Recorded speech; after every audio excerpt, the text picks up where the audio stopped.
Assalamualaikum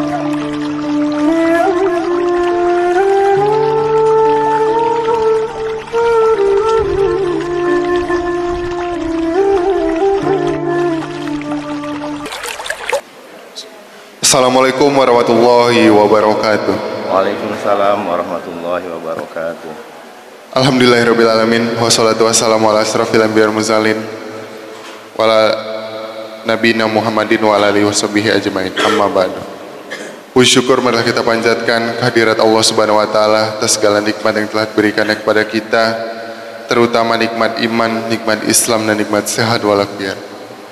Salat serta salam semoga terlimpah curahkan kepada junjungan kita Nabi Muhammad SAW, pada keluarga, sahabat dan para pengikutnya, dan yang mana mudah-mudahan kita termasuk ke dalam pengikut beliau yang istiqomah menjalankan sunnahnya hingga akhir zaman. Amin ya rabbal alamin. Hadirin jemaah yang dirahmati Allah, alhamdulillah pada hari ini kita masih diberikan kesempatan untuk melaksanakan kewajiban kita di pagi hari ini. Yang pertama melaksanakan sholat subuh berjamaah, dan yang kedua insya Allah dilanjutkan dengan kewajiban kita dalam menuntut ilmu. Alhamdulillah pada pagi hari ini telah hadir bersama kita yang kita muliakan Al-Ustadz Muhammad Rizal, yang akan menyampaikan tausiahnya dengan mengambil tema menuju sholat khusyuk dengan memahami bacaan sholat. Baik, untuk itu kepada Al-Ustadz Muhammad Rizal dipersilahkan untuk menyampaikan tausiahnya. Terima kasih. Assalamualaikum warahmatullahi wabarakatuh. Assalamualaikum warahmatullahi wabarakatuh. Assalamualaikum warahmatullahi wabarakatuh. Alhamdulillah rabbil alamin. Alhamdulillahillazi nasta'inuhu wa nastaghfiruhu wa nastahdih wa na'udzu billahi min syururi anfusina wa min sayyiati a'malina. May yahdihillahu fahuwal muhtadi wa may yudlil falan tajida lahu waliyyan mursyida. Asyhadu an la ilaha illallah wa asyhadu anna Muhammadan abduhu wa rasuluh. Allahumma shalli ala sayidina Muhammad wa ala alihi wa ashabihi wa tabi'ihi wa tabi'ihim bi ihsani ila yaumiddin. Amma ba'du. Qala Allah ta'ala fil Qur'anil Karim, a'udzu billahi minasyaitonir rajim. Bismillahirrahmanirrahim. Ya ayyuhallazina amanu ittaqullaha haqqa tuqatih wa la tamutunna illa wa antum muslimun. Wa fi hadisin nabiyyin Muhammadin sallallahu alaihi wasallam, khairukum man ta'allama al-Qur'an wa 'allamahu. Amma ba'du. Bapak-bapak, ibu-ibu yang dimuliakan oleh Allah Subhanahu wa taala, segala puji dan syukur kita hadapkan pada Allah Subhanahu wa taala karena rahmat dan berkahnya beliau. Karena kita sepuji dan syukur kita hatur pada Allah Subhanahu wa taala karena lewat rahmatnya maka kita bisa berkumpul pagi ini dalam keadaan sehat walafiat, dalam keadaan penuh motivasi untuk melaksanakan sholat subuh berjamaah dan dilanjutkan untuk belajar memahami apa-apa yang Allah perintahkan pada kita. Dan yang kedua, kita juga tidak lupa menyampaikan salawat dan salam kepada Nabi besar Muhammad SAW, karena lewat perjuangan beliau maka pesan-pesan Al-Quran, pesan-pesan ilahi itu sampai kepada kita lewat para sahabat, para tabi'in, tabi'in, dan para ulama sampai pada guru-guru kita dan sampai kepada kita. Dan seperti biasa sebelum mulai saya selalu mengutip ayat yang tadi itu, ya ayyuhallazina amanu ittaqullaha haqqa tuqatih wa la tamutunna illa wa antum muslimun. Setidaknya untuk mengingatkan diri saya sendiri dan mengajak kepada bapak-bapak ibu semua. Ya ayyuhallazina amanu, wahai orang-orang yang beriman. Atau kalau dalam bahasa An-Nur ini, wahai bapak-bapak yang beriman ini, wahai bapak-bapak yang suka ke masjid ini, bapak-bapak yang suka sholat berjamaah, gitu. Jadi yang diajak itu bukan ya ayuhan nas, bukan wahai manusia, tidak. Tapi yang diajak adalah bapak-bapak semua, wahai orang-orang yang beriman, yang udah rajin ke masjid, udah baca syahadat, udah baca Quran rajin, ikut ceramah dan seterusnya. Jadi kita ini yang diajak kita, ya ayyuhalladzina amanu. Apa ajakannya? Ittaqullaha haqqa tuqatih. Bertakwalah dengan sebenar-benarnya bertakwa. Loh, emang kita nggak bertakwa? Oh bukan bertakwa. Artinya apa? Kita tuh akan selalu memelihara takwa kita itu. Dan usahakan bertakwa dengan sebenar-benarnya bertakwa. Pesan ini salah satu jadi rukun kalau kita sholat Jumat. Bapak-bapak kemarin sholat Jumat kan pasti imam tuh baca ajakan takwa ini. Itu salah satu rukun. Jadi kalau imam bukan imam khotib maksud saya, di khotib Jumat tidak membaca ajakan takwa, itu batal itu sholat Jumatnya itu. Jadi artinya apa? Tiap Jumat itu sebenarnya kita dicas sama Allah Subhanahu wa taala tuh ingat lagi. Wahai bapak-bapak semua, kita ke pengajian ini bukan hanya pengajian datang dengar ceramah dengan ilmu, habis itu balik, habis itu kita selesai lagi tidak motivasi utama bertakwa. Bukan itu maksudnya. Kita dimaksudkan biar kita itu begitu dari kejumatan datang ke pengajian seperti ini, saya begitu balik ke rumah ada sesuatu yang diambil, ketakwaan kita berambil sama Allah Subhanahu wa taala. Bertakwa kita bertambah sama Allah Subhanahu wa taala. Artinya itu takwa itu kadang-kadang turun, kadang-kadang naik sesuai dengan keimanan kita. Jadi di sini saya mengajarkan kembali bagi bapak-bapak ibu semua, orang-orang yang bertakwa, orang-orang yang suka ke masjid, yang selalu suka berjamaah, kita terus tingkatkan takwa kita itu dan sebenarnya dengan sebenar-benar bertakwa. Apa buktinya? Kalau kita punya resources, kita gunakan untuk bertakwa. Resources itu apa Pak? Kalau kita punya waktu banyak, ada waktu luang, gunakan untuk menambah ketakwaan kita. Gimana caranya? Ya banyak, bisa berzikir kah, bisa belajar kah, atau bisa sesuatu yang lainnya. Oh kalau saya sebenarnya suka main bulu tangkis, habis ini, ya ngapa itu cara bertakwa? Kenapa? Karena begitu kita itu makan bulu tangkis atau olahraga apapun juga, biar kita tuh sehat, tulang punggung kita berdiri, sehingga kita bisa sholat itu dengan khusyuk. Gak bisa kita sambil lapar bisa sholat khusyuk, gak mungkin, no way. Jadi kita harus gunakan dunia kita itu untuk ketakwaan kita. Jangan kebalik salah ya. Kita sholat untuk mendapatkan dunia, bukan itu. Ada orang yang sholatnya rajin, kenapa Pak? Saya berdapat rezekinya bagus, bukan begitu. Dibalik kita mencari dunia yang banyak, yang cukup, sehingga kita bisa tegak tulang punggung kita, bisa nggak lapar dan bisa khusus sholat kita, bisa beramal yang lain. Maksudnya seperti itu. Jadi kita punya resources, punya dunia, atau kita punya jabatan itu dipakai untuk ini apa? Untuk dakwah Islam kita secara halus tentunya ya, dengan kemampuan masing-masing. Atau kita punya ilmu, atau punya apa saja yang kita lakukan, itu bisa mencapai ketakwa. Jadi jangan kita mulai sekarang kita niatkan kalau main bulu tangkis atau main pingpong atau main olahraga apa juga atau lari pagi, usahakan niat kita adalah bukan hanya lari untuk sehat, bukan. Kita lari untuk sehat sehingga kita bisa beribadah lebih bagus lagi sehat itu. Waktu sakit kita nggak bisa apa-apa, mau sholat konsentrasi aja susah. Akhirnya gitu ajakan yang tadi itu seperti itu. Terus yang kedua, wala tamutunna illa wa antum muslimun. Jangan kalian mati kecuali dalam keadaan muslim. Artinya apa? Jadi kita itu untuk selalu menjaga kegiatan kita, aktivitas kita, biar selalu aktivitas kita itu dalam rangka menuju kepada kematian yang husnul khotimah dalam keadaan muslim. Salah satu tipnya adalah kita selalu dekat dengan Al-Quran. Saya dengan bapak-bapak di sini di sebelah ya, di Mustika itu kita punya punya salah satu misi namanya. Misi itu selalu saya ulang-ulang juga, khairukum man ta'allama al-Qur'ana wa 'allamahu. Sebaik-baik dari kalian adalah yang belajar Quran dan mengajarkannya. Jadi itu kita jadikan sebagai misi hidup kita. Misi hidup kita. Jadi kalau ditanya apa hidup kita apa? Saya mencari husnul khatimah. Caranya apa? Khairukum melaksanakan khairukum man ta'allama al-Qur'ana wa 'allamahu.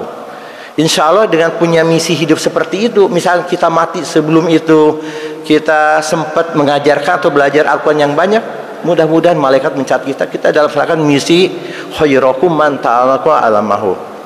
Oh saya nggak punya misi seperti itu, saya punya misi yang lain. No way, silakan. Mungkin orang punya strong point di bersedekah di situ. Wah, kita sedekah yang tidak akan berhenti-hentinya. Itu pembeda kita dengan orang-orang yang lain misalnya kayak gitu. Atau saya itu strong point-nya belajar Al-Quran, belajar, tapi sesuatu yang ada nanti kelihatan amalnya. Asal strong point kita berzikir, baca la ilaha illallah afdaluz zikri falam annahu la ilaha illallah sampai 1000 kali. Dan hanya di mulut saja, hati kita ikut juga. Jadi apapun yang jadi ini kita jadi misi kita untuk mencapai husnul khotimah, lakukanlah, bisa dilakukan sesuai dengan kemauan kita masing-masing. Bahkan kita itu berbeda-beda satu sama lain. Ada yang gampang beribadah itu dengan sholat ke masjid berjamaah. Ada yang gampang membaca Quran, mempelajari kitab-kitab kuning, kitab-kitab untuk ilmu agama. Ada yang gampang dengan bersedekah. Ada juga yang gampang dengan mengajak orang lain dengan contoh. Dan 1001 macam. Nah, usahakan hidup kita tuh ada satu misi kita untuk husnul khotimah itu. Nggak usah di-share ke orang-orang lain. Bisa di ini kita, di dalam diri kita. Dan itu selalu kita jalankan konsisten. Dan kita ajak keluarga kita untuk sama-sama menuju husnul khotimah dengan cara misi yang kita sebutkan tadi itu. Yang tadi salah satu hadis itu khairukum man ta'amalkan wa alamau adalah salah satu bentuk option aja. Barangkali Bapak sesuai dengan strong point masing-masing. Baik, kita hari ini kita akan membicarakan masalah menuju sholat khusyuk. Sholat khusyuk itu memahami bacaan sholat secara mendalam melalui memahami kata-kata. Karena sholat itu kan sebenarnya doa ya, dialog sama Allah Subhanahu Wa Taala. Merasakan tadi dialog sama Allah Subhanahu Wa Taala. Oh, sudah merasakan, mantap. Emang itu yang dituju. Waktu kita Allahu Akbar, Allah Maha Besar. Nggak usah dibilang Allah Maha Besar, dalam hati aja. Bahwa kita tuh menyatakan Allah tuh Maha Besar, yang lain itu jadi kecil kan? Pekerjaan kita kecil, urusan dagang kita kecil, urusan olahraga kita kecil, semua jadi kecil. Yang besar adalah Allah Subhanahu Wa Taala. Waktu Allahu Akbar. Tapi sebelum ke sana, saya tadi tertarik dengan yang dibaca oleh Imam itu tadi. Mungkin bagus saya bahas dulu.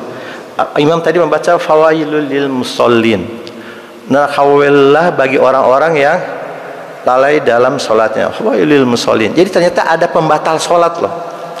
Ada pembatal sholat. Jadi bisa aja orang yang sholat itu, karena menurut ayat yang dibaca Imam tadi itu, fawailul musallin, siapa itu yang masuk narhawail, yang lalai dalam sholat itu, allazina hum an sholatihim sahun.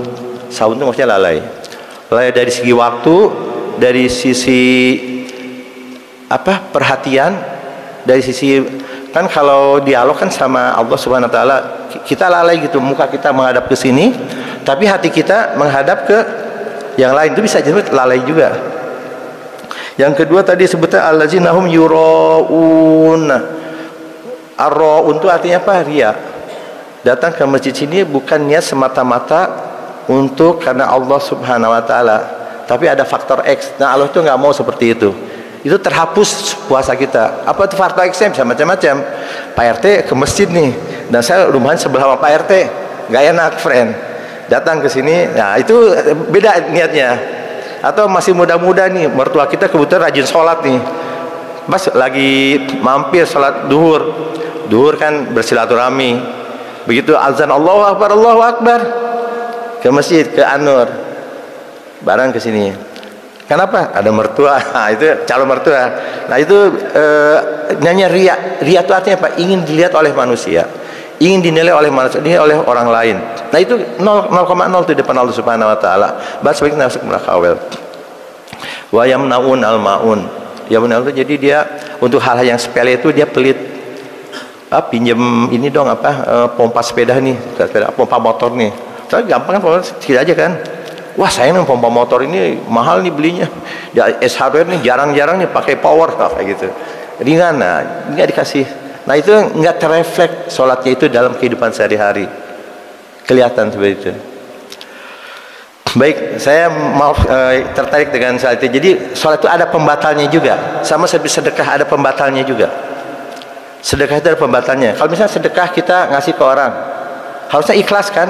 Itu udah pahala berlipat-lipat kali, bisa kali 10 kali, 70 kali, atau tak tadinya Allah yang mau ngasih Allah sukanya aja. Tapi ada pembatalnya.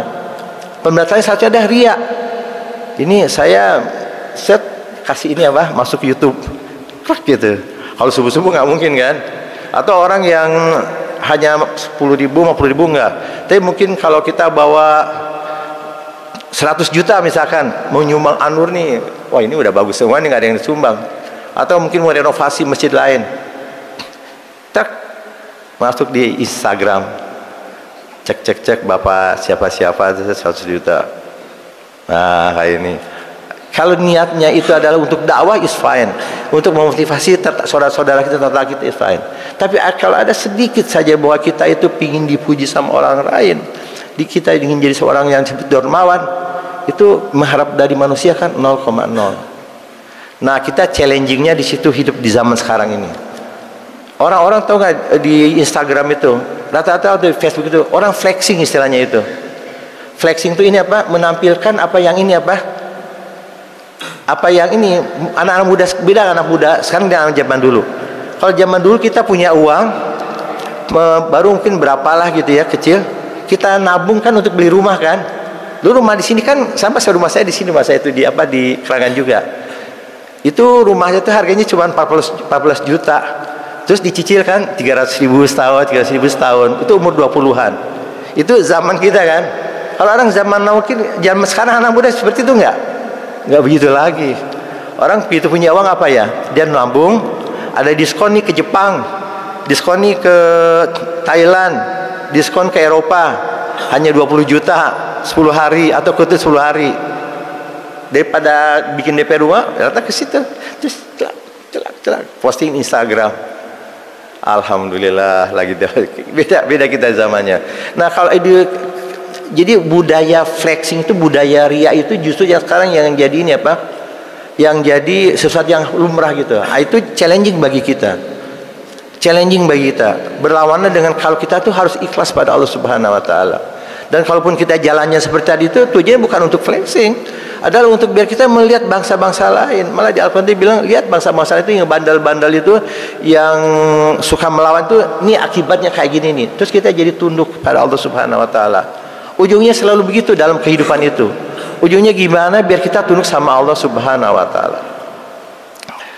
Baik, nah itu pengantar saya. Jadi sekarang kita menuju salat khusyuk. Jadi intinya apa? Jadi dalam ibadah itu saya ujung-ujungnya adalah mau salat yang apa namanya, yang mahdoh, ibadah mahdoh atau ibadah yang general gitu, harus selalu niatkan untuk Allah Subhanahu wa taala. Sehingga sesuatu jadi nilai ibadah bagi kita, jadi kebaikan bagi kita. Baik, kita sekarang menuju salat khusyuk, mau bacaan salat secara mendalam. Jadi maksudnya kita sekarang lihat pengantarnya dulu. Ini presentasi ini agak banyak sebenarnya, ada beberapa halaman. Jadi mulai dari pengantar sampai dengan nanti sampai bacaan at-tahiyatul akhir sampai salam. Itu nanti kata per katanya kita bahas artinya. Sehingga kita teraskan dialognya itu.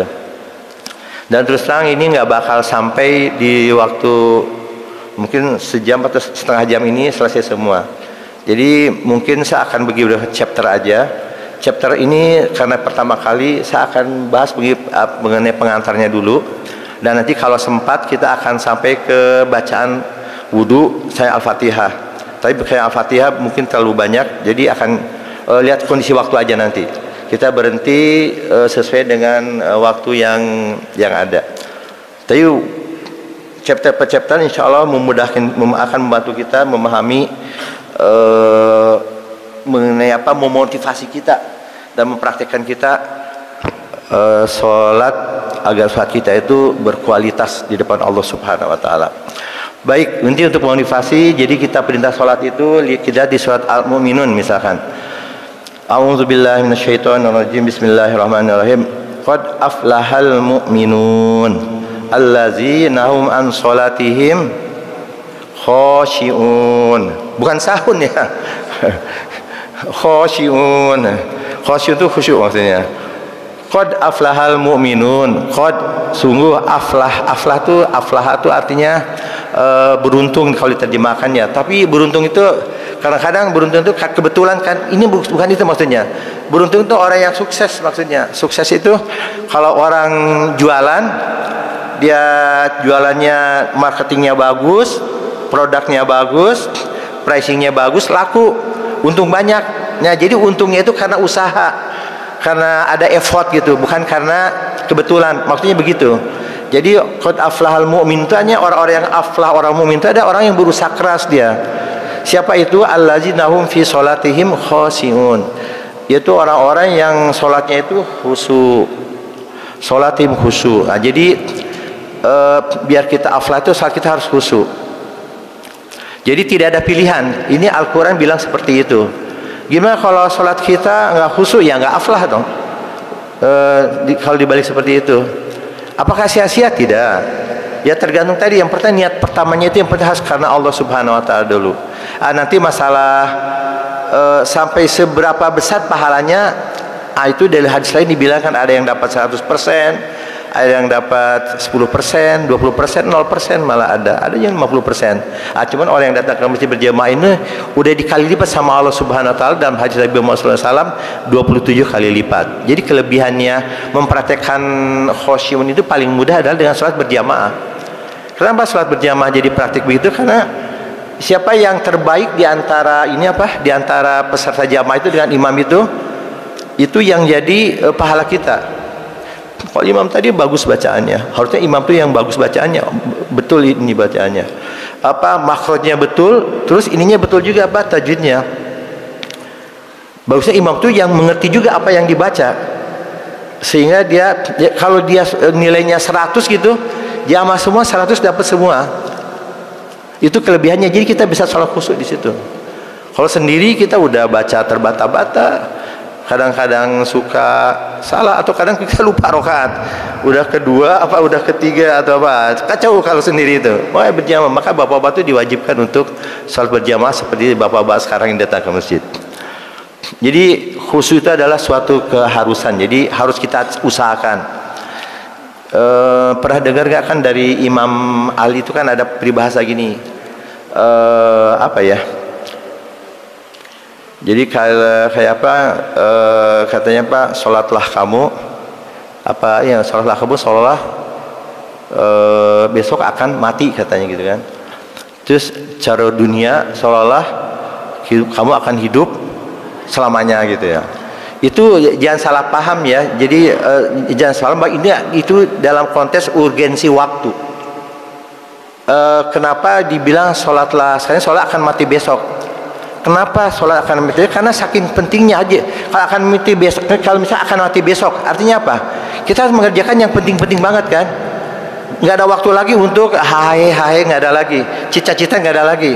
Kita harus sholat yang benar. Kalau ada ilmu yang harus dipelajari, maka ilmu sholat yang dahulukan. Kalau dunia tuh sholat masih panjang waktunya. Ya udah, kalau hari ini nggak sempat, ya udah besok lagi kan masih bisa. Bulan depan masih bisa. Dunia itu begitu maksudnya di pesan itu. Kalau masalah sholat itu jangan nggak ada waktu, harus sekarang juga. Khusyuk harus sekarang juga. Oh, belum bisa khusyuk, ilmunya sekarang juga dipelajari. Maksudnya seperti itu. Urgen, jadi urgen. Jadi kalau bapak-bapak sekarang udah berapa kali, udah sering belajar, itu betul bapak itu. Termasuk udah memperhatikan waktunya dengan betul. Dan kita belajar sholat khusyuk sekarang ini betul banget. Itu ada urgen banget, sehingga kita bisa mencapai qad aflahal mu'minun. Akan terjadi orang-orang yang aflah, beruntung. Berikutnya juga kita lihat dari sisi bahasa dulu nih. Kita lihat kata yang stabilu kuning itu adalah sholatihim khashi'un. Kalau kita mengenal dalam bahasa Arab, sholatihim itu dalam bentuk ini bukan ma'rifat tapi nakirah istilahnya itu. Bukan spesifik. Kalau kita dalam bahasa Arab ada book, ada the book, bedanya kan jelas kan? Kalau book itu buku bisa buku mana aja kan? Kalau the book artinya buku tertentu. Tapi kalau saya bilang buku berwarna hijau, berarti bukunya udah spesifik buku warna hijau. Buku kitab sholat berarti spesifik buku kitab sholat. Nah, itu sama. Sholatihim khashi'un. Sholatihimnya bentuk general, bentuk nakirah istilahnya itu. Tapi dikasih keterangan khashi'un. Sholat yang khusyuk. Jadi yang perintahkan dalam Al-Quran itu bukan sembarang solat yang khusyuk. Kita lihat di ayat berikutnya yang tadi. Ini di surat Al-Baqarah ya. Wasta'inu bis sabri was shalah wa innaha lakabiratun illa 'alal khashiin. Nah, lihat nih. Kata as-shalah itu ada alif lam di dalamnya itu. Ada alif lam. Kalau dalam bahasa dalam bahasa Inggris itu ada the di depannya itu, the shalah gitu. Kalau terjemahkan the shalah. Kalau bahasa Indonesia kan salat aja nggak kelihatan ini. Ini artinya apa? Ini bukan salat sembarang salat. Yang wasta'inu bisabri was shalah itu bukan sembarang salat, tapi salat yang khusyuk maksudnya. Jadi kalau kita terjemahkan wasta'inu bisabri was shalah, wasta'inu minta pertolonganlah, ista'inu minta pertolonganlah, bisabri dengan sabar, wassalah dengan salat yang khusyuk, maksudnya seperti itu. Wa innaha lakabiratun, itu adalah sesuatu yang berat, illa 'alal khashiin, kecuali orang-orang yang khusyuk. Jadi ini nggak ada pilihan lain. Biar salat itu bermanfaat untuk kita, jadi akan menolong kita, maksudnya menolong dalam hal apa? Masalah dunia kita. Kita perlu pada Allah Subhanahu wa taala menolong kita dalam kehidupan sehari-hari kita. Banyak masalah yang kita hadapi, masalah kompleks yang kita hadapi, itu akan mudah kalau Allah ngasih pertolongan pada kita. Ada masalah gampang, tapi kalau tutup jalan keluarnya itu, kalian pusing aja kita. Nggak ada jalan keluarnya. Nah, sholat itu adalah salah satu caranya untuk mendapat pertolongan Allah Subhanahu wa taala. Makanya langsung kelihatan itu di dunia juga. Ini nggak dibilang di akhirat kan? Ini di dunia juga. Jadi nggak ada pilihan lain. Kalau kita ingin hidup mudah, hidup easy, hidup senang, dan di akhirat juga bahagia, ini sholat yang khusus, itu nggak ada pilihan lain. Wasta'inu bis sabri nih. Wasta'inu bis sabri, artinya dengan sabar. Sabar itu artinya apa? Kita tuh artinya sabar tuh gini. Kalau kita sekarang ini dulu mahasiswa, kita kan biasanya kan ada ujian akhir gitu kan. Ujian akhir itu kan misalnya kita belajar matematika misalnya dulu kan, matematika. Kita belajar matematika kan, yang namanya sabar matematika itu dosen masuk ya kita belajar, ada soal-soal dikerjakan, ada latihan. Begitu ujian itu, kalau kita rajin sejak awal mencoba hal-hal yang soal-soal tahun lalu, kita dengar paham apa yang dimaksud gurunya, itu kita ujian, itu namanya sabar. Itu jadi kita sabar menghadapi kemalasan untuk tidak belajar gitu loh, kemalasan untuk tidak berusaha. Jadi kita sabar gitu untuk belajar, itu namanya sabar. Sehingga nanti dapat begitu ujian akhir ya mungkin dapat A, ya alhamdulillah. Karena kita pesan dapat C, alhamdulillah lulus juga. Nah kira-kira gitu. Ya, sabar itu kita jangan sekali belajar sholat khusyuk, habis nanti duhur sholat, belum khusyuk juga pak. Bukan begitu maksudnya. Habis itu nggak belajar lagi, bukan gitu. Perlu proses sesuatu yang instan itu hasilnya nggak bagus. Secara alam itu perlu proses. Lihat bapak-bapak bayi kita, kalau kita punya anak, bayi kan saya punya anak dulu kecil tapi udah besar sekarang. Bayi itu mulai dari nggak bisa apa-apa kan, sampai umur setahun tuh dia hanya di tempat tidur aja kan. Tapi dia tempat tidur nggak diam aja, gitu kan. Tapi dia gini siap gitu, terus gulang-guling, scroll dan sebagainya. Itu mempersiapkan ini otot-otot dia, badan dia, sehingga dia kuat untuk nanti bisa berdiri. Kalau kita tolongin terus dia nggak bisa berdiri. Nah begitulah soal nature tuh secara alami Allah tuh ngasih contoh sama kita di alam tuh seperti itu. Kalau kita bikin sholat khusyuk nggak bisa hari ini belajar tuh nanti duhur udah langsung khusyuk bisa. Bapak harus punya niat, niat tuh mempraktekannya apa yang kita pelajari ini, sehingga sholat kita bisa khusyuk. Pertama sekarang kuncinya adalah kita bersholat khusyuk, kita punya sabar. Dan manfaatnya nanti ada dua jelas, kita akan dapat pertolongan di Allah di dunia dan di akhirat. Kuncinya harus kita sabar aja. Dan ini dikasih tahu juga, wa innaha lakabiratun. Salat itu berat kecuali untuk orang-orang yang khusyuk.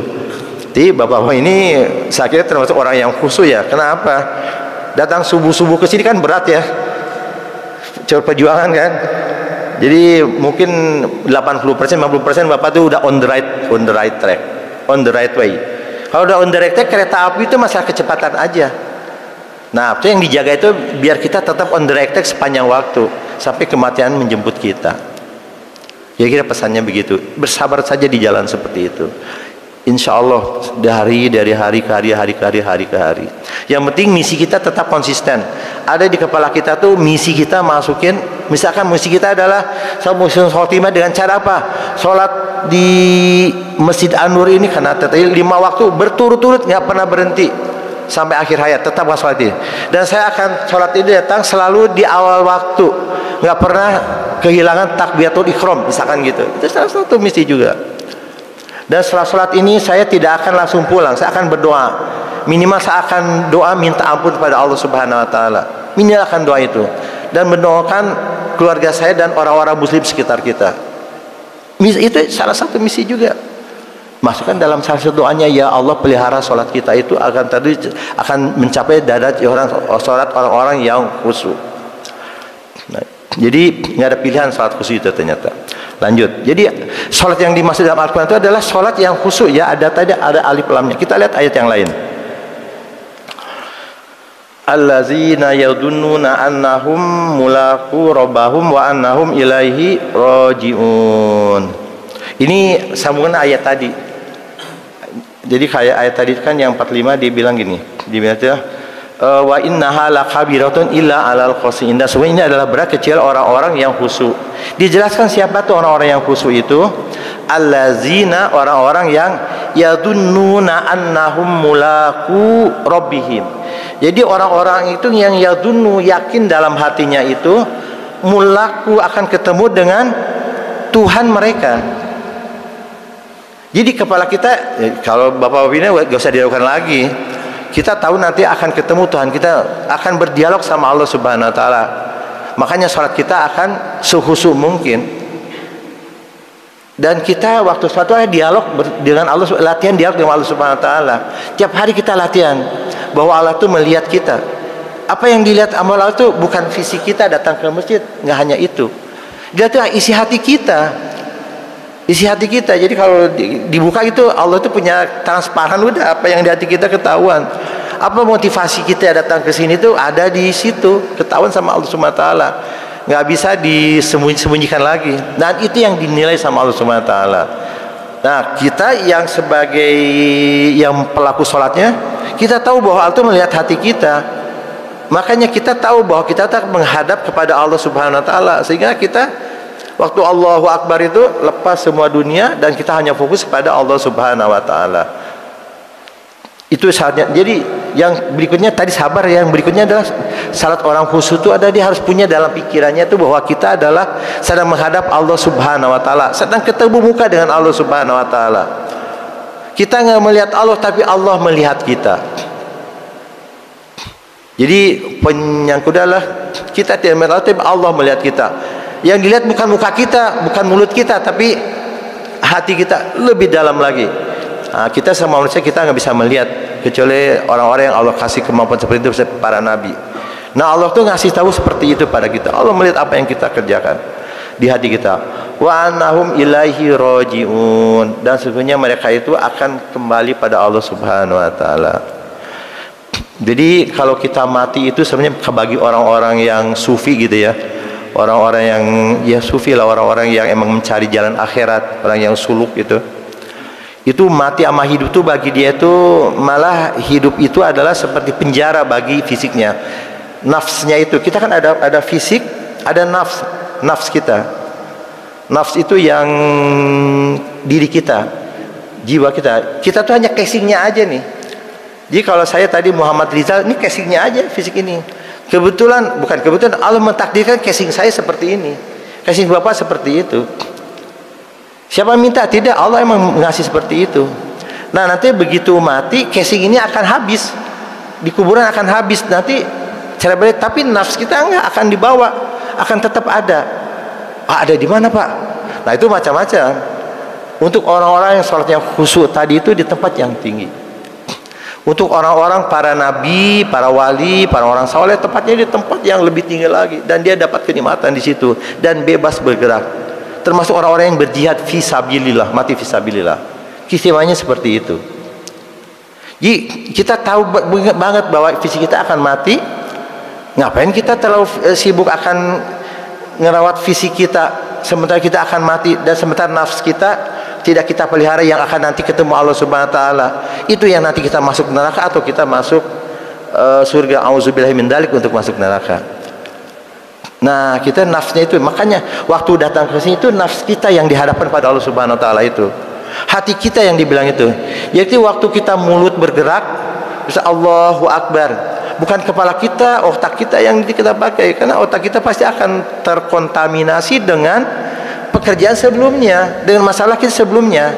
Kita klik lockdown, kita tutup dulu, mohon maaf, otak berhenti dulu sebentar ya ngurus yang seperti itu. Kita fokus nafs saya dulu nih menghadap Allah Subhanahu wa taala, karena nanti saya akan ketemu Allah Subhanahu wa taala. Hati kita menggerakkan mulut kita, hati kita menggerakkan pikiran kita. Oh, itu gimana caranya, Pak? Hati menggerakkan mulut? Ya nggak gampang, karena nggak biasa dilatih. Contohnya yang paling gampang, kalau kita naik pesawat terbang, habis itu cuaca buruk, terjadi turbulence gitu, apa yang kita minta coba? Minta pada Allah selamat kan?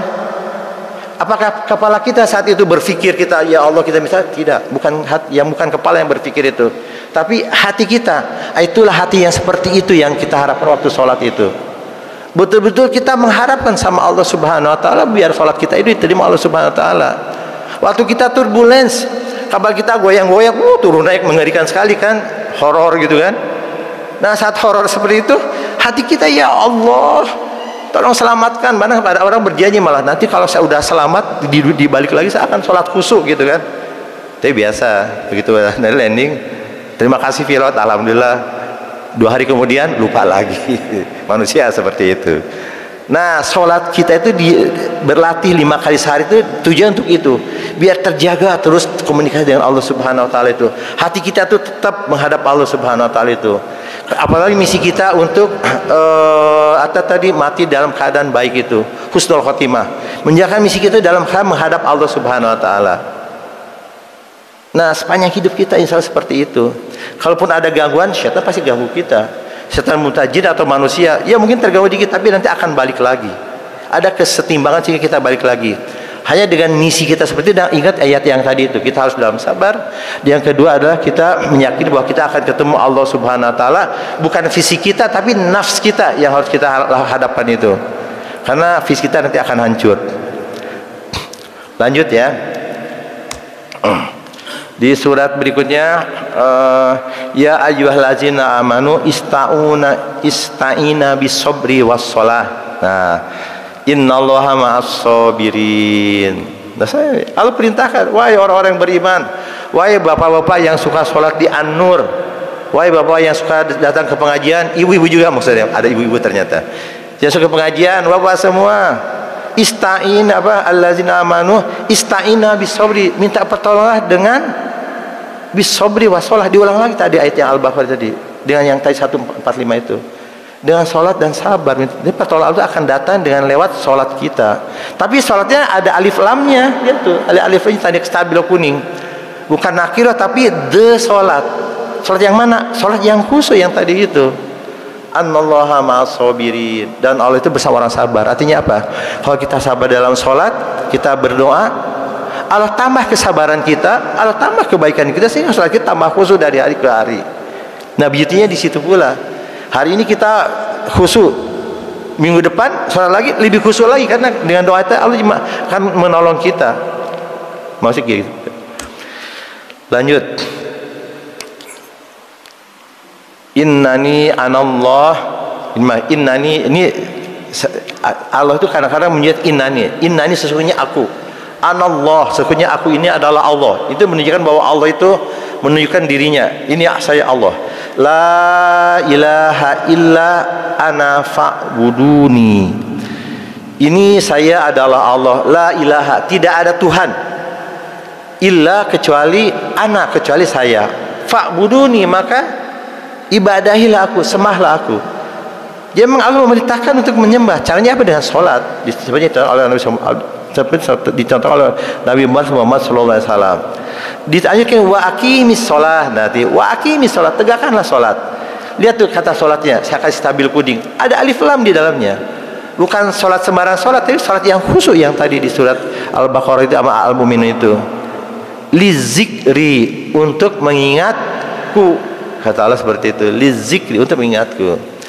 Jadi kalau kita ada orang sholat, tapi ternyata sholatnya itu tidak mengingat Allah sama sekali, atau hanya sedikit mengingat Allah, nah itu bukan ini yang dimaksud. Dimaksud adalah begitu Allahu Akbar, itu Allah Maha Besar, mengingat sama Allah. Waktu doa iftitah misalnya, doa iftitah kan kita menyatakan hidupku, matiku hanya untuk Allah Subhanahu wa taala. Ibadahku hanya untuk Allah Subhanahu wa taala. Suruh mengingat lagi waktu kita baca Al-Fatihah. Misalkan waktu baca Alhamdulillah Rabbil Alamin. Alhamdulillah, segala puji dan syukur hanya untuk Allah, Rabb, Tuhan alamin, sekalian alam. Dan saat seperti itu di hadis lain itu terjadi dialog sama Allah. Waktu bicara Alhamdulillah Rabbil Alamin, Allah menjawab kita, cuman kita nggak mendengar. Apa jawaban Allah? Di hambaku memujiku. Tadi jawaban seperti itu.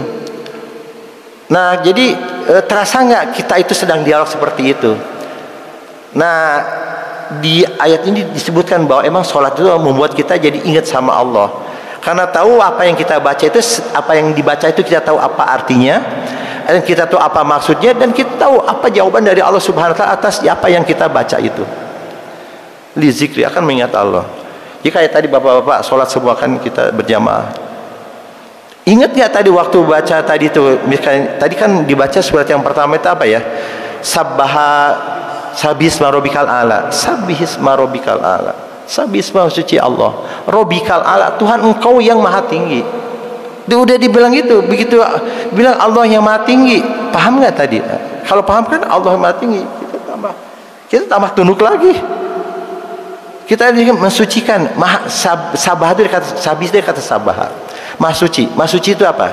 Kalau maha suci artinya terbebas dari cacat. Kalau dalam bahasa artinya itu kayak berenang. Sabah itu katanya kalau di artian serutu berenang. Kenapa berenang? Orang berenang itu kan di atas permukaan air, mengapung kan. Jadi kalau ini dasar laut, dasar kolam, ini permukaan air, orang berenang itu mengapung di permukaannya. Orang mengapung di permukaannya itu dia kan nggak kena gerunjul-gerunjulnya permukaan ini. Dia terbebas dari itu, terbebas dari cacat. Jadi waktu kita bilang sabah itu kita lebih membebaskan diri kita, suka berprasangka buruk sama Allah, melihat Allah itu kekurangan, tidak ada lagi seperti itu. Kan ada orang berprasangka kok Allah begini, kok Allah begitu, nggak ada lagi. Allah itu bebas daripada semua sifat-sifat buruk. Allah itu Rahman dan Rahim. Allah itu Maha Pemurah, Ghafurur Rahim, Allah Maha Adil, dan semua al-maul al-masulna, bebas dari cacat. Sabahalillahi, apa kita membebaskan Allah dari cacat, dan kita meninggikan Allah Subhanahu wa taala ke tempat yang tinggi. Sama waktu kita baca Subhana Rabbiyal Azim, Maha suci engkau ya Allah, engkau tuh bebas dari cacat dan engkau maha besar. Ya udah sempurna kan? Allah itu udah bebas dari cacat dan maha besar. Udah menghadapi seperti itu, ya kita tunduk, mau ngapain lagi? Kita betul jadi hamba di depan Allah Subhanahu wa taala. Dan posisi hamba adalah setinggi-tingginya posisi manusia di depan Allah Subhanahu wa taala. Nabi Muhammad sallallahu alaihi wasallam dipanggil hamba sama Allah. Makanya kan nggak ada kecelakaan dalam Nabi Muhammad itu. Tadi doa waktu setelah sholat itu kan, tadi la ilaha illallah wahdahu la syarikalah. Tadi apa tadi? La ilaha illallah wahdahu la syarika, la ilaha illallah lahu mulku wa lahul hamdu yuhyi wa yumit wa ala kulli syai'in qadir. La ilaha illallah, tidak ada Tuhan selain Allah. Jadi menegasikan tidak ada lagi selain Allah. Terus kalau kita baca ini, baca satu wa asyhadu anna muhammadan abduhu wa rasuluh. Kalau kita habis wudu kan baca itu kan, wa asyhadu anna muhammadan abduhu wa rasuluh, dan saya bersaksi bahwa Muhammad itu abduhu. Abdu itu siapa? Hambanya Allah, hambanya dia itu Allah Subhanahu wa taala. Wa rasul, dan rasulnya. Makanya di Islam itu nggak ada kecelakaan kalau Nabi Muhammad itu dianggap sebagai Tuhan seperti di umat Nasrani. Karena Allah jaga di situ. Kita mengadakan di sini yang menduhankan bahwa Nabi Muhammad itu Tuhan, nggak ada satupun di ajaran Islam. Nabi Muhammad ada abduhnya, Nabi hambanya dan Rasulnya. Nah maksudnya di situ pula bahwa apa, kita itu untuk menjadi di level hamba, di level hamba. Waktu sholat itu kita selalu membebaskan kita dari sifat jelek, dari sifat-sifat yang buruk, sifat yang kurang pada Allah kita singkirkan dan kita tinggikan Allah. Dan maksudnya kita langsung sujud. Maksudnya apa, kita biar menghamba sama Allah itu sangat mantap sekali bahwa Allah itu maha tinggi. Baik, jadi udah jam 6 ya, bentar lagi suruk ya. Kayaknya walaupun nggak sampai, tapi sampai di sini kita beberapa poin mungkin kita samarikan dulu biar tidak terlalu jauh kita nanti lupa. Jadi sholat khusyuk itu adalah suatu keniscayaan, suatu keharusan, harus kita lakukan. Gimana caranya? Harus secepatnya, as soon as possible. Dibanding kita belajar untuk mencari dunia, yang tadi saya bilang itu, ini lebih urgent, seolah-olah kita akan mati besok. Kalau akan mati besok, yang terbaik yang akan kita kerjakan, kira-kira seperti itu. Nah, apa dengan cara apa tadi? Yang pertama adalah kita pertama sabar dulu dalam belajar melaksanakan sholat itu. Terus yang kedua, kita harus punya ini apa? Punya misi dalam hidup itu untuk selalu menghadap Allah Subhanahu wa taala biar kita husnul khotimah. Dan yang lebih praktis lagi adalah pertama kita meyakini bahwa akan ketemu Allah Subhanahu wa taala. Jasad kita nanti akan hancur, tapi nafs kita akan ketemu Allah Subhanahu wa taala. Itu yang penting, kita akan diminta pertanggungjawaban. Dan yang kedua, waktu sholat itu adalah kita sedang zikir mengingat Allah. Jangan lupa itu. Tips yang ketiga adalah karena kita yang menghadap Allah itu adalah Allah melihat hati kita yang mengendalikan sholat kita. Mulut kita dikendalikan oleh hati kita. Paling gampang ingat waktu pernah naik pesawat terbang dalam keadaan turbulence. Kira-kira seperti itulah kita butuhnya sama Allah Subhanahu wa taala, atau naik kapal laut. Baik, kira-kira itu summary. Karena berikutnya ini motivasi biar kita untuk bisa sholat khusyuk. Dan ini tambah satu lagi bahwa kita lihat di dalam surat An-Nur ini aja, subhanallazi asra bi ibadihi, itu bi ibadihi terhadap hambanya. Jadi ini menjawab Nabi Muhammad ini, maha suci engkau ya Allah yang asal memperjalankan bi ibadihi, memperjalankan hambanya lailan, di malam hari, minal masjidil haram, dari masjidil haram ilal masjidil aqsa. Jadi Nabi Muhammad itu dianggap hamba, itu posisi paling tinggi di depan Allah Subhanahu wa taala. Dan kita sedang menuju seperti itu dalam sholat itu. Ya mudah-mudahan ada ini ya sedikit apa ya, ada motivasi gitu biar kita tuh berenergi untuk bisa melakukan sholat khusyuk. Nanti di slide berikutnya ini masih banyak. Saya karena udah jam 6 saya cukupkan di sini. Yang lain itu motivasi aja. Nanti ke depan nanti kalau ada kesempatan lagi kita akan lebih dalam, mulai dengan wudu. Jadi sholat khusyuk dimulai dengan wudu. Wudunya harus betul dulu dan seterusnya. Nanti ada doa wudu. Ini dari mana? Dari ini hadis riwayat At-Tirmizi ini. Kita setelah wudu itu begitu wudu di sini, kita jangan di WC wudunya ya, di tempat wudu. Terus selesai kita baca doa ini, asyhadu alla ilaha illallah, asyhadu alla ilaha illallah wahdahu la syarikalah wa asyhadu anna muhammadan abduhu wa rasuluh. Allahumma ij'alni minat tawwabina waj'alni minal mutatahhirin. Nanti kita akan bahas ini kata per kata ini. Jadi asyhadu alla ilaha illallah artinya apa dan seterusnya. Dan nanti kalau saya enaknya dipraktekkan, jadi kita sama-sama, jadi pulang dari sini itu apa yang kita baca itu kita praktek langsung sendiri, kayak hands on gitu. Mudah-mudahan adanya sedikit menempel, nanti kita praktekkan sehari-hari. Mudah-mudahan kalau ada waktu lain kita bisa lanjutkan sampai kita sampai salam gitu. Ini isinya itu aja, ini apa, sampai membaca apa, membaca Al-Fatihah, waktu membaca ruku, sujud dan sebagainya. Tentu kita tahu dulu rukun-rukun sholat apa aja. Misalkan waktu kita rukun sholat itu baca Al-Fatihah. Al-Fatihah itu yang jadi rukun adalah betul membacanya. Jadi lisan kita harus betul membaca dengan tajwid yang betul. Itu Al-Fatihah. Kalau ruku sama sujud bukan bacaannya yang jadi rukun itu, tapi tu'maninahnya. Jadi makanya ada di zaman Nabi itu orang sholat, Nabi sedang di masjid, sholat, kata Nabi, kamu belum sholat, ulang lagi sampai 3 kali. Sampai bilang, saya nggak tahu, ini yang ingin tahu. Kenapa? Orang itu tidak tu'maninah. Jadi kita harus tahu jadi seperti baca at-tahiyat. At-tahiyat itu yang bacanya adalah dari bacaannya. Kalau itu at-tahiyat itu sama sholawatnya, itu bacaannya. Kalau sujud ruku itu dari tu'maninahnya, rukunnya itu. Nah, jadi kita harus tahu itu. Kita akan bahas detail nanti kalau ada kesempatan yang lain. Barangkali ini udah 6.05. Barangkali saya berhenti sampai di sini dulu. Mudah-mudahan apa yang saya share ini bermanfaat untuk saya sendiri dan untuk Bapak Ibu semua. Kita baca doa kafatul majlis. Subhanakallahumma wa bihamdika asyhadu an la ilaha anta wastaghfiruka wa atubu ilaik. Assalamualaikum warahmatullahi wabarakatuh. Kalau ada tanya jawab ya, silakan. Baik, selanjutnya untuk sesi tanya jawab atau diskusi dipersilakan kepada para jemaah jika ada yang ditanyakan.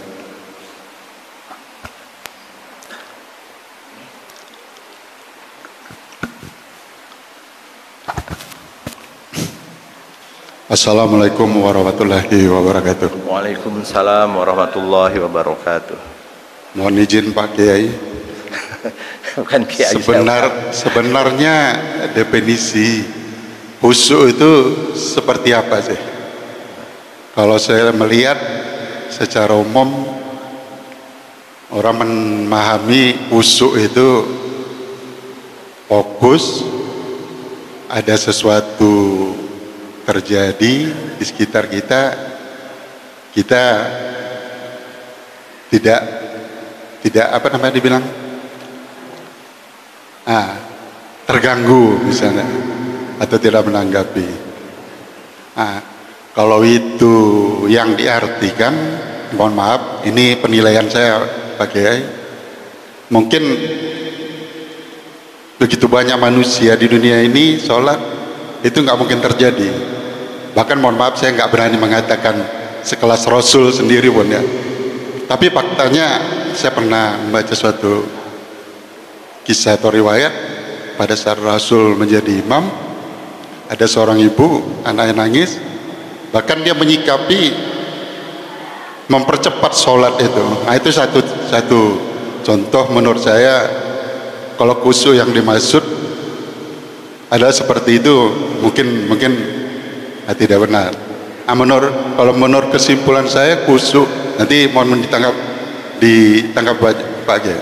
Kalau menurut saya khusyuk yang dimaksud dalam sholat itu adalah seperti ayat yang tadi Pak Kiai sampaikan, bahwa khusyuk sholat itu adalah fokus kepada Allah, diukur dengan persentase, mungkin itu yang bisa kecapai.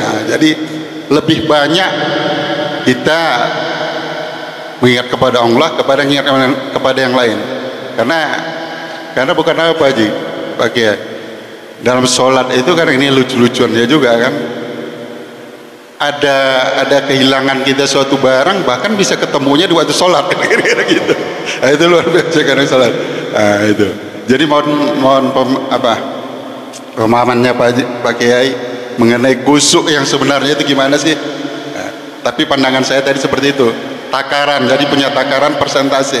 Jadi ya harusnya kita lebih banyak mengingat Allahnya lah ketimbang mengingat yang lainnya. Tapi bukan artinya kita abai. Nah, kalau kita abai nanti ada saja dalam kita bersolat itu peristiwa-peristiwa yang seharusnya kita sikap. Kita kasih contoh seperti YouTube juga pernah kita ketemukan pada sholat ada sahabat kita meninggal. Nah, mohon maaf, ini kalau diartikan khusyuk, orang kadang nggak dia tolong, padahal ada suatu perintah di situ. Nah, orang kalau dia pahami, seorang atau beberapa orang yang terdekat membantu kan gitu kan kira-kira. Pernah juga kita lihat, karena itu pemahamannya mungkin dia nggak bantu. Nah, itu mungkin gara-gara pemahaman khusyuk sholat yang seperti itu tadi. Nah, mohon pencerahannya Pak Kiai. Assalamualaikum warahmatullahi wabarakatuh. Waalaikumsalam warahmatullahi wabarakatuh. Baik, ini pertanyaan panjang, jawabannya lebih panjang lagi Pak. Kita berhubung mau suruk, jadi saya akan jawab. Jadi beberapa pertanyaan itu sebenarnya udah dijawab Bapak sendiri. Betul Pak. Yang khusus itu sebenarnya yang tadi itu ayat Al-Quran itu. Pertama ini, wa innaha lakhair illa, ini nih. Wasta'inu bis-sabri was-shalah, kan, minta pertolongan kepada Allah itu dengan cara sabar dan salat. Wa innaha lakhair illa alal khasin, kecuali orang-orang yang khusyuk. Itu berat kecuali orang yang khusyuk. Orang yang khusyuk itu apa? Di ayat berikutnya dijelaskan Pak. Allazina yadununa annahum mulaqu rabbihim. Betul tadi Bapak bilang. Jadi dalam pikirannya itu dia sedang menghadap Allah Subhanahu wa taala. Di ayat yang tadi itu sedang mengingat Allah Subhanahu wa taala. Itu yang namanya khusyuk itu. Jadi kalau kita bilang sholat kisah khusyuk atau enggak, betul, lihat porsi kita. Serba besar waktu sholat itu kita mengingat Allah Subhanahu wa taala, li zikri, ingat Allah Subhanahu wa taala atau ingat yang lain.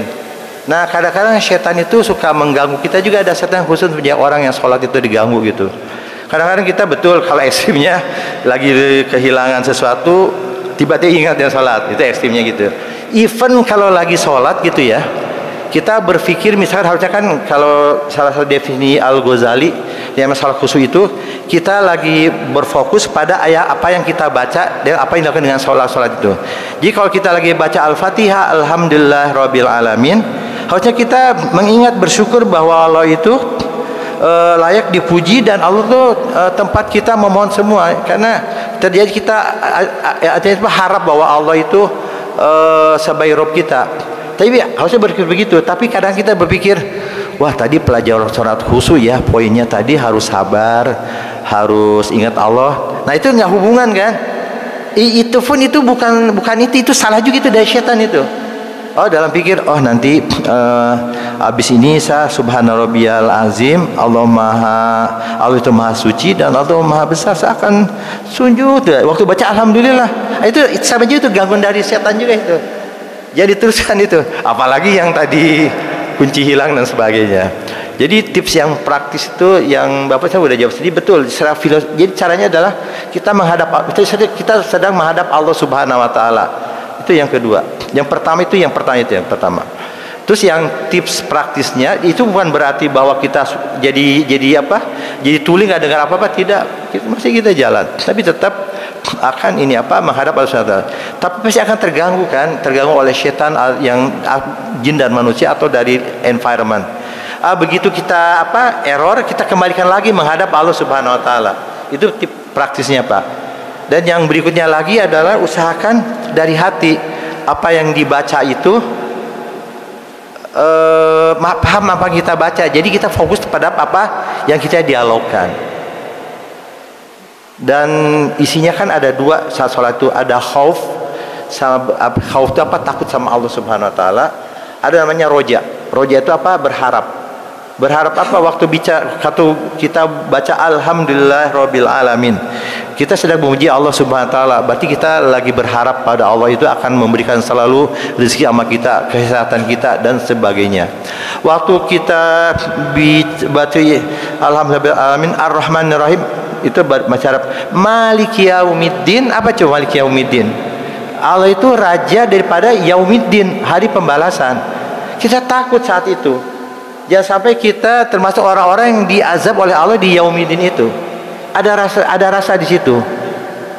Nah, jadi kalau rasanya itu rasa takut sama rasa harap itu selama panjang sholat itu ada, nah itu kita sering menghadap Allah Subhanahu wa taala.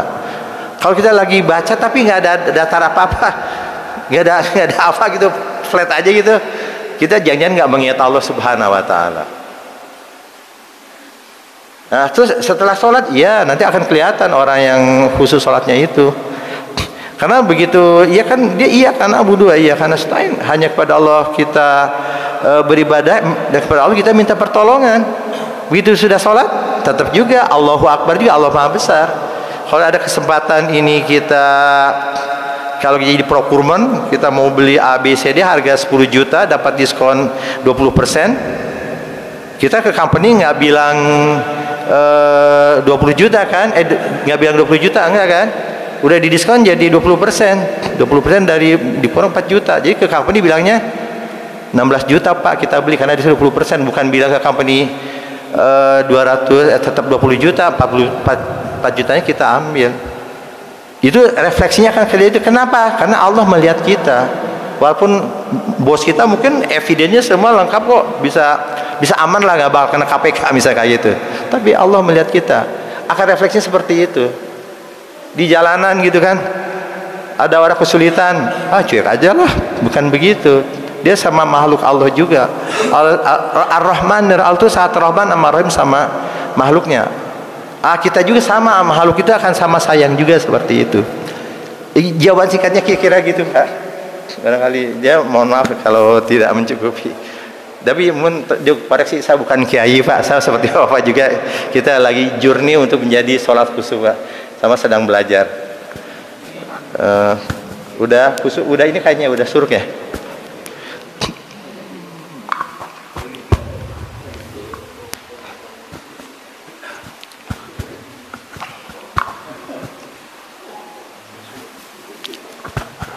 Baik Ustadz, mengingat waktu cukupkan. Terima kasih Ustadz atas materi yang diberikan. Semoga apa yang disampaikan tadi dapat bermanfaat bagi kita semua. Amin ya rabbal alamin.